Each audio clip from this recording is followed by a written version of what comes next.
Hey everyone, my name is Chiranjeevi and I'm a software engineer at Kony. Welcome to my design pattern video tutorial series part 4, and in this video we are going to take a look at the abstract factory pattern. In the last two videos we compared the simple factory and the factory pattern. Now it's time for the abstract factory. There is not much difference between the factory pattern and the abstract factory pattern. It's like factory pattern is a special case for the abstract factory pattern, and you will definitely figure this out when we'll go through the live coding example and the definition. So in this video we are going to take a look at the UML diagram for the abstract factory pattern, the definition, and a coding example. Right, so let's have a look at the definition of abstract factory first. So the first part says, as we have already learned in our factory pattern demo, like it's a creational design pattern that provides an interface which encapsulates object creation. So we have already walked through what this part means in our existing videos. So let's try to focus on how abstract factory is different, or we can say like how factory is a very special case for this abstract factory pattern. So let's try to understand the power behind this abstract factory and how it helps you to write more clean code. So the second part says like it lets you produce families of related objects without specifying their concrete classes. So this line is very important as the whole intent of this pattern belongs to this line. So to understand it more clearly what these families of related objects mean, as well as hiding the implementation for the concrete class, both of them together are a very powerful concept which we can use to write more clean code without cluttering the logic with product instantiation. So let's look at the UML diagram for this abstract factory pattern. We already saw in the definition that we have a family of related objects, and abstract factory pattern helps you create those family of related objects without specifying their implementation classes. So here, if you see in the diagram, we have two products, which first one is product A and we have a product B, and both product AX and AY are implementing product A, and product BX and BY are also implementing product B. So what do family of related objects mean? Let's assume a very small example, like let's say you have two products. You have a chair and you have a table. We have two different products, and what you want to do is to provide different sets of tables and chair, but both belonging to the same category. And it's look like if you want to so let's say you have a furniture shop and you want to sell products where you will be selling a chair with a correct kind of table. So every time somebody comes to buy a pair of chair and table, you are going to sell him or display him a list of possible products which belong to the same category. So you'll definitely not want to show a wooden chair with a metal table. So you don't want to show your customers a mismatch in the behavior. So it's like if you have a wooden chair, you will require a wooden table with it. If you have a plastic chair, you should probably sell a plastic table with it. So it's like to be consistent across the code, you need a proper combination of objects which are always used together, and they can and all together of them, they can vary from time to time depending on the configuration you are using. This is what families of related objects mean. So you have multiple products which can be used, which will be used together, but you want to have a certain degree of classification of like every category you want to have a one-to-one relationship, like product A will be only used with product B's and the product C's will only be get used with product D, so that can create a factory which will always return me a correct family of product which I want. So it's like, let's say you are creating a car, so it will not be like if the engine of the car is of a proper company, like let's say C1, and so you will probably not want to replace the wheels with some other company. So if you're buying an Audi, you'll probably want an engine which belongs to the Audi company and also the wheels. You will not want wheels from some Tata Motors and the engine from Audi. So you'll always want the correct configuration for that car. Abstract factory helps you create families of related objects. So as we already saw in our factory pattern demo, we had a factory interface which we could extend and create different sets of products. But in the abstract factory, instead of creating only one product at a time, this factory can now create multiple products which belong to a same family. So now instead of having only a single method in our factory create product, we'll have multiple methods in our factory interface. So the number of methods will depend on the number of products or combination of products we have. So here in this example, we have two products, product A and product B. So every time we want A, we want a B with it. So let's encapsulate the creation. So we put that creation logic in an interface. So the interface will provide two methods called create product A and create product B. And this factory and the implementing factory, which is going to extend the behavior for this, will provide the concrete implementation of which products need to be returned. So like concrete factory X will return a combination of product AX and product BX. And similarly, concrete factory Y, as you can see here, will return a combination of product AY and product BY. Right, so let's quickly go through a coding demo so that I can show you through code how to implement this and how is it better and more powerful than our special factory. So let's go to the coding implementation. So if you have understood the logic for families of related objects, it will be very easy to implement this abstract factory pattern in your use case. For creating this demo, I have prepared a very small example which will explain the workings of this abstract factory pattern. So we'll quickly map our UML diagram with the code I have already written for our example, and we'll try to see the details of how it works. All our abstract factory is doing is like it's creating the families of related objects. So first of all, we'll take a look at the families of related objects and we'll define the families of related objects through code. And then we'll take a look at the factory and how it is trying to create those families of related objects. And then we'll quickly go to the client class and we'll see how we can instantiate this factory with our own implementation and get our own flavors of product A's and B's. So in our code, I have defined two similar products for representing product A and product B. So the scenario I'm representing here is like we have a use case for a restaurant, and every restaurant will have its own style of food menu and own style of furniture.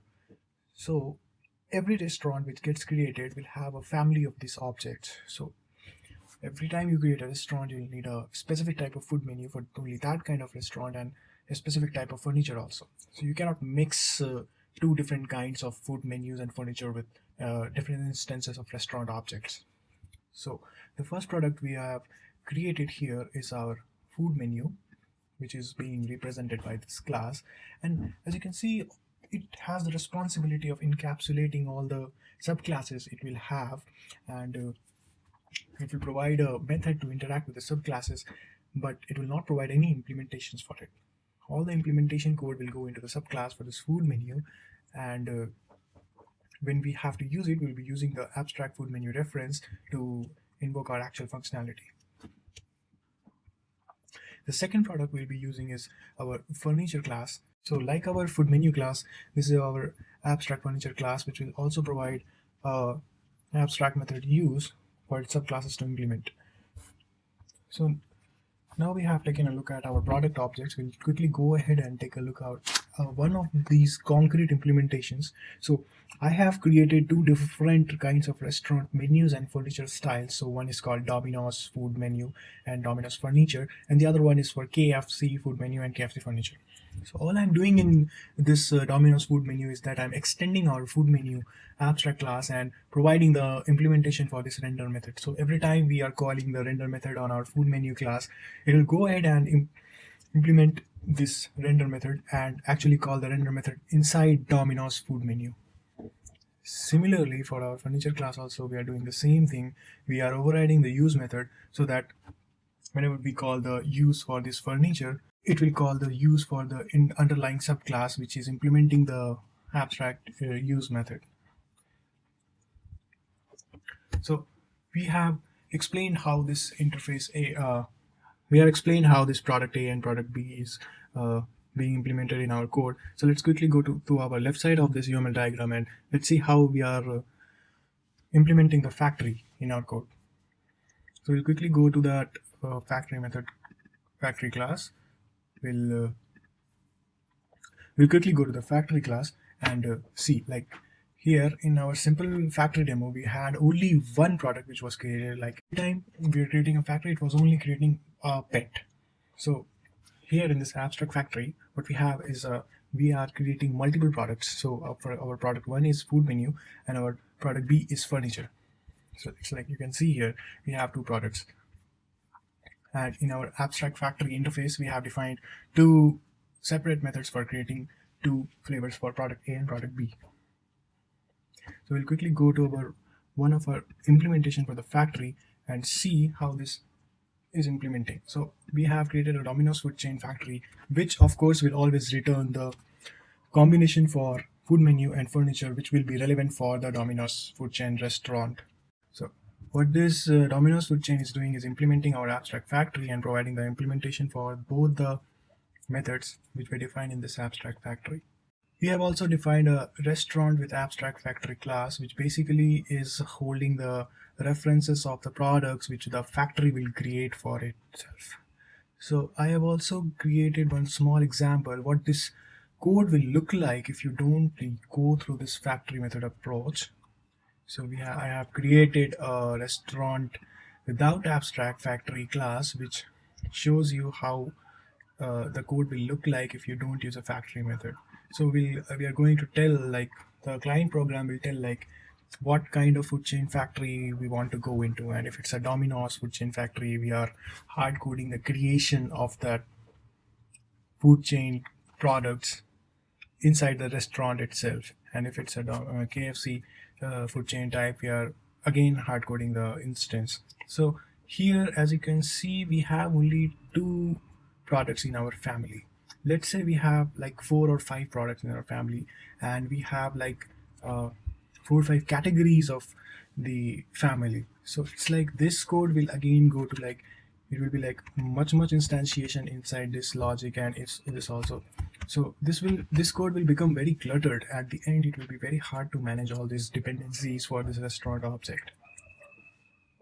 So let's quickly go to our restaurant class, which is using our abstract factory, and let's try to see how the client of this class will be using this class and how it will be invoking the method. So I have created a customer class which has a restaurant object, and this customer class is taking an instance of restaurant with abstract factory, and it will try to visit the restaurant by invoking several methods on the restaurant object.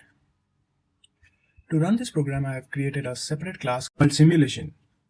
So in this class, what I'm actually doing is I'm only creating the instance of the restaurant with abstract factory and creating the instance of the customer and calling a method on customer, which will eventually call the methods on the restaurant object and see how it behaves. So let's try to run our code, and then we will go backwards and into the workings of this code. So if we start with the first one, what we see is like we get Domino's style menu and Domino's style furniture printed out. Since we are creating a restaurant with abstract factory and we are providing a Domino's food chain factory, the products which are getting created in this restaurant with abstract factory actually belong to the Domino's food chain factory. So when you try to call the customer, when you try to create a customer with this food chain, the customer gets loaded with a restaurant which is having the instances of the products which fall in the category of Domino's. Whenever you call customer.visit restaurant, it will call the specific methods of that particular family, and it will all be resolved at runtime, so you don't need to depend on any of those concrete instantiation of those objects. Similarly, our customer class is totally independent of the type of the restaurant you are injecting inside it. So what all we did is like we just changed the factory type of that restaurant with abstract factory class, and we just swapped out the restaurant it is using, and then again calling the methods on the customer, and we see a list of totally different results. So as you can see how powerful is this pattern, like your client code is not changing. The way your client code consumes your code is totally independent of your changes for adding different categories and types of products. So this is the benefit of the factory and the abstract factory method as it provides to you. So all it does is to encapsulate the creation logic from your code and put it in a separate place which is abstracted out from all this uh, business logic. Problems you can face when you don't follow a proper encapsulation logic for creating objects. These were the problems we were facing in the factory pattern demo. So obviously these same problems are also replicated when there are multiple products of different family. All this open close principle problem, you'll always be following the open close principle problem, because every time your creation logic will be uh, following a factory class which will always be providing the products, which will not be specifying the details of the implementing subclasses. Also, your code will not be tightly coupled between the concrete products and the code that will be using them. As we saw in our demo, our customer class was completely independent of the restaurant class it was using. Also, the creation code will not be scattered at many places, as we saw in the disadvantages. When you not use the factory pattern, your creation code is scattered across the code base and it becomes very difficult to manage it. The abstract factory method and maintainability and flexibility becomes a factor. So the only disadvantage I find while using this abstract factory pattern is like the number of classes you are using will become big. So it's like for this simplest demo, we are using 1, 2, 3, 4, 5, 6, 7, 8, 9, 10, 11, 12, around 12 classes we are using for the simple demo. Now, but the good thing about having so many classes is like you have very small classes which have very specific behavior, which is very easy to test. So if all of your classes are small and you exactly know what family does this product belong to, and as soon as you're following that pattern, it will not be a problem for adding different number of classes to your system. So in this video, we have discussed this abstract factory pattern. We have compared it with the simple factory pattern. We have also seen that the simple factory pattern is a special case for the abstract factory pattern. So when your factory is producing multiple objects, it actually becomes an abstract factory pattern. So it's up to you. I mean, you can also say like the family can also have only one member. So even that you can say like, okay, you are implementing an abstract factory pattern. So guys, if this video helped you learn the abstract factory pattern, please hit the like button, comment and subscribe. If you have any queries, post it in the comments and I'll try to answer. And once again, thanks for watching my video and I'll see you in the next one.